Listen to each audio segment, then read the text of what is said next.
সবাই কেমন আছেন? আশা করি মালিকের কৃপায় ভালোই আছেন। তো বাউল গান যারা গায় এরা সাধারণত বিভিন্ন পালার মাধ্যমে সমাজের বিভিন্ন দৃষ্টিভঙ্গি তুলিয়া ধরে। তো জীব পরম পালা মানে সৃষ্টি এবং স্রষ্টা, দুয়ের মিলনের মাঝে স্রষ্টার মাহাত্ম্য তুলিয়া ধরে। আবুল সরকারে অবমাননা করছেন বলে আল্লাহ তালারে। তো যেহেতু কোরআন হাদিস জানি কম, এই বিষয়ে আমার কিছু বলার নাই। তো একটা কথাই, সৃষ্টির মালিক স্রষ্টা, ওনাকে অপমান করার বা উনারিও করার এখতিয়ার যারা ধর্মপ্রাণ ব্যক্তি তাদের থাকতে পারে না।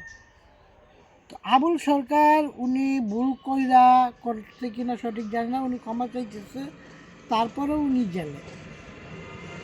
তো ওনার বায়োডাটাতে যা জানা যায়, ওনার শিক্ষাগত যোগ্যতা খুবই কম। আমাদের দেশে যারা নাকি মাওলানা কারি অনেক কিছু টাইটেল টুটেল লইয়া একজন বক্তা 70,000 80,000 টাকা বিনিময়ে যে বক্তব্য দেয়, ইসলামে কি বক্তব্যের বিনিময়ে টাকা নেওয়া জায়েজ আছে? আচ্ছা, সেই বিষয়টা হতেও পরে যাই। যে মিজানুর রহমান আজাহারি, উনি অনেক নাম করা, উনি যে আল্লাহ তাআলা এবং রাসূলকে নিয়ে যে কটূক্তি করছে, সেই ব্যাপারে কেন আমরা নীরব? তারেক মনোয়ার, উনি যে পরিমাণ মিথ্যা কথা বলে স্টেজে উঠছে, সেই পরিমাণ মিথ্যা কথা তো ক্যাম্পাসরাও বলে, তারপরে কেন সবাই নীরব?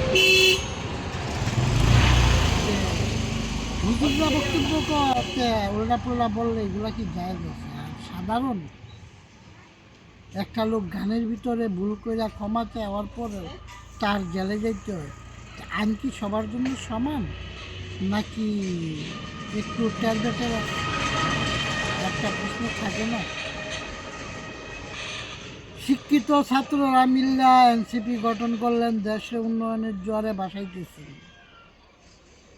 আচ্ছা, এই 1-1.5 বছরে আমাদের প্রধান উপদেষ্টা কি কি সংস্কার করছেন আর কি কি উন্নয়ন করছেন, এটার কিন্তু ডকুমেন্টস কেউ তুলে ধরছেন জাতির কাছে যে আমরা 1 বছর এটা করছি বা ওইটা করছি? বস্তি আগুনে পুড়তেছে দেখার জন্য হেলিকপ্টারে পানি যায় না, আগুনে কিন্তু পুরা বস্তিতে পুরো ঢাকা।